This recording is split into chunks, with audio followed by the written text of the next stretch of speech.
तो आज जल्दी से मैंने अपना काम ख़त्म किया और काम ख़त्म करने के बाद मैं लग गई हूँ इस काम से। तो हेलो फ्रेंड्स, कैसे हैं आप सब? उम्मीद है कि आप सब अच्छे होंगे और आप सभी का एक बार फिर से स्वागत है।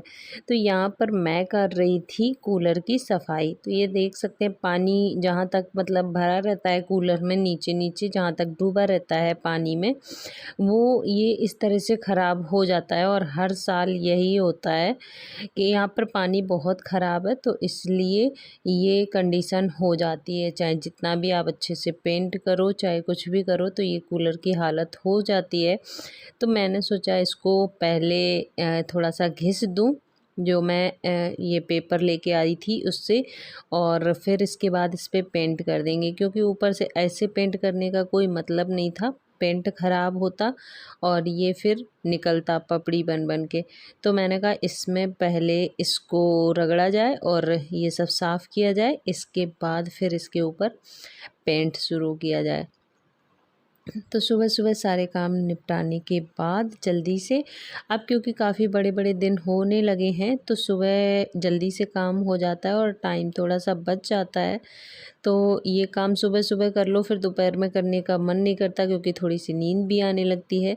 तो ये काम मैं कर रही थी और आप देख सकते हैं, आपसे बात करते करते ये पूरा साफ़ हो गया है।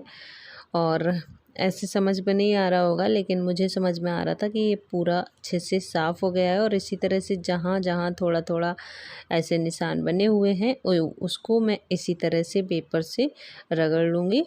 और रगड़ के साफ़ करने के बाद शुरू करते हैं अपना पेंट।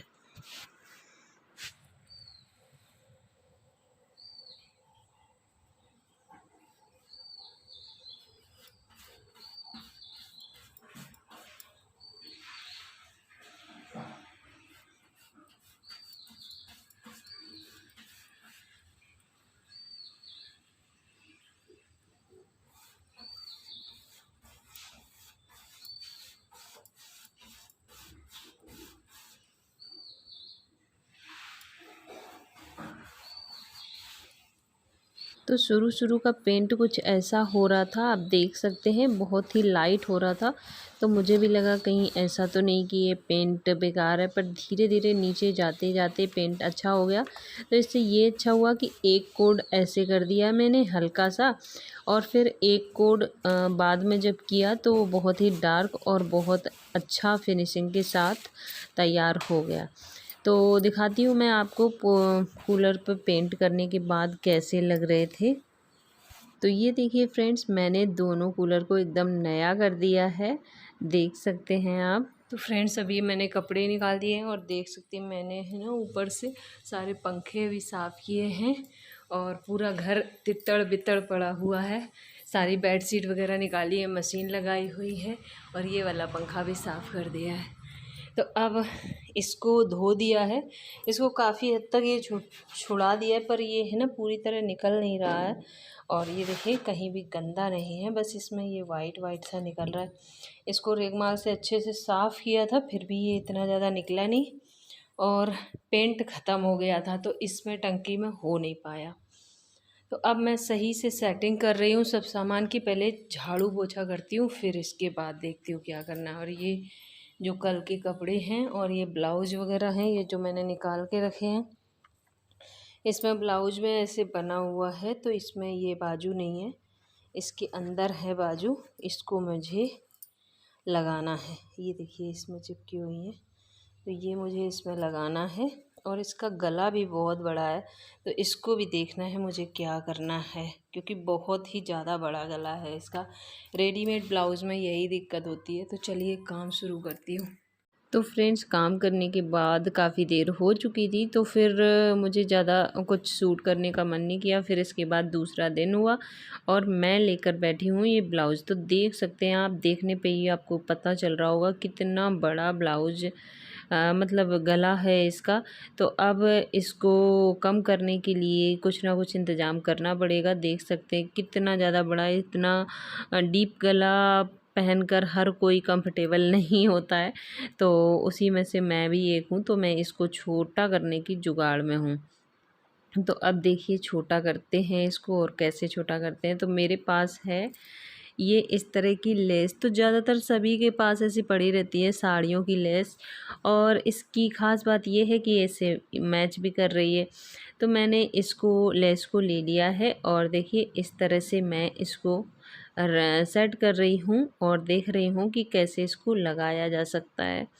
तो इस तरह से मैंने इसको सेट किया और देखा कि कैसे लगा सकते हैं। तो इस तरह से मैंने लगाने का सोचा है कि इसका शेप भी वी में हो जाएगा और सुंदर लगेगा। तो उसको मैं नाप रही थी, और नाप के इतनी इतनी मैं इसको काट ले रही हूँ। तो इस तरह से आप भी कर सकते हैं। अगर आपके भी कोई गला अपने हाथ से भी डीप हो जाता है या फिर रेडीमेड भी लेते हैं, तो उसमें तो होता ही है ज़्यादातर। तो इसलिए आप भी, अगर आपको भी ऐसी प्रॉब्लम है तो आप भी कर सकते हैं। और मात्र 10 मिनट का काम लगा था मुझे, और 10 मिनट में ही बहुत आराम से मैंने इसको कर लिया था। पूरा काम मतलब 10 मिनट में हो गया था इसका ब्लाउज़ का। बस ऐसे सेटिंग कर ली मैंने इस तरह से, इसको जमा के एक बार देख लिया कि लग कैसा रहा है। इसमें आप नेट भी लगा सकते हैं, और इसमें डोरी भी लगी थी, तो डोरी पता नहीं कैसे निकल गई, टूट गई। अब मैं बाद में डोरी लगा दूँगी इसमें। और देखिए इतना इतना मैंने छोड़ दिया है, मतलब ऊपर से 2-2.5 इंच तक छोड़ दिया है जहाँ से डोरी लगी होती है। और ये देखिए ये शेप कितना प्यारा आ रहा है। तो बस मैंने इसे इस तरह से रख के देख लिया। अब हम इसमें लगा लेंगे पिन। तो इस तरह से मैं लगा लेती हूँ इसमें पिन, और पिन लगाने के बाद हम इसको यहाँ से सिलाई मशीन से सिल देंगे। तो चलिए पहले मैं पिन लगा लेती हूँ सारे ब्लाउज में। तो इसको सबसे पहले तो बहुत अच्छे से आपको सेट कर लेना है। ये देखिए मैंने इस तरह से इसको सेट कर लिया है, और इधर से जो निकल रहा है वो मैं काट दूँगी बाद में। तो दोनों साइड का नाप लेके यहाँ से ऊपर से भी नीचे से भी अच्छे से फिर इसको ऐसे सेट करके मैं पिन अप कर दे रही हूँ, जिससे कि कपड़ा हमारा खिसके नहीं।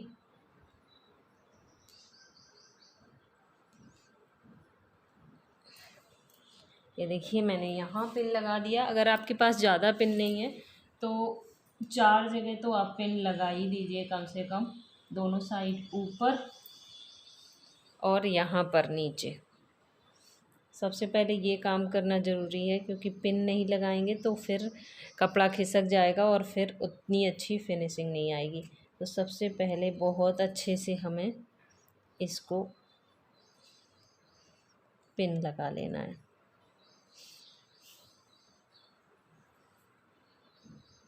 ये यहाँ पर टाइट है तो थोड़ी लगाने में दिक्कत आ रही है, क्योंकि हुक लगा हुआ है इसमें यहाँ पर। ये देखिए इस तरह से मैंने इसमें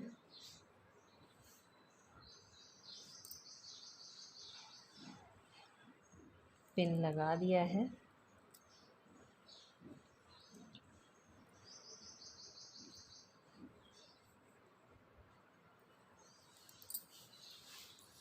और अब मैं यहाँ पर और पिन लगा ले रही हूँ, क्योंकि यहाँ पर भी थोड़ा सा खिसकने का वो है।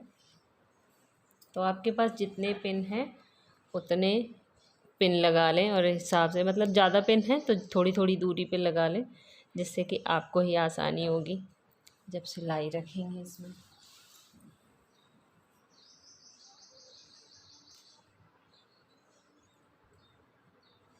ये देखिए मैंने पूरा पिन लगा लिया है, और अब मैं इसको सिल लेती हूँ।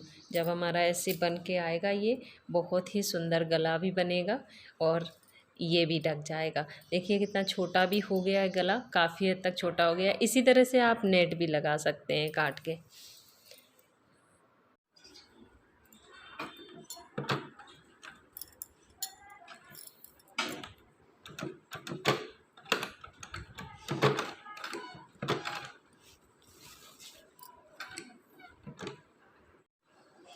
तो ये देखिए मैंने इसको अच्छे से अटैच कर दिया है, और देखिए कहीं से भी मतलब वैसा नहीं हुआ है, क्योंकि मैंने ये जो होती है ये पाइपिंग पट्टी वहाँ से ही सिलाई मशीन चलाई है बिल्कुल बिल्कुल उसी के ऊपर से, तो बिल्कुल भी पता नहीं चल रहा है। और ये जो डबल सिलाई है वो तो पहले की इसके ऊपर थी। तो आराम से आप 10 मिनट में ये काम कर सकते हैं। आराम से गले को छोटा कर सकते हैं, क्योंकि जब हम बाहर से लेते हैं तो इनके बड़े गले आते ही हैं, तो इनको छोटा करने का यही उपाय है। और इत्तेफाक से मेरे पास ये पड़ी हुई थी जो कि इसके साथ खूब अच्छे से मैच कर रही है, तो मैंने ये लगा ली। और अगर ना होती तो फिर कोई और जुगाड़ बनाती या इस तरह का कपड़ा लगाती। नेट भी अगर लगाते हैं ना, तो नेट में भी कई दिखता रहता है यहाँ से, तो मैं नेट भी लगाने के उसमें नहीं थी, तो मैंने ये कर लिया। अब ये गले की शेप भी बहुत अच्छी आ गई और गला भी छोटा हो गया। तो लगा ना कमाल का आइडिया? अगर लगा हो तो एक लाइक ज़रूर कर दीजिएगा। देखिए मैंने इसमें आस्तीन भी अटैच कर दी है दोनों में। और ये प्यारा सा ब्लाउज़ है हमारा, बन के तैयार हो चुका है।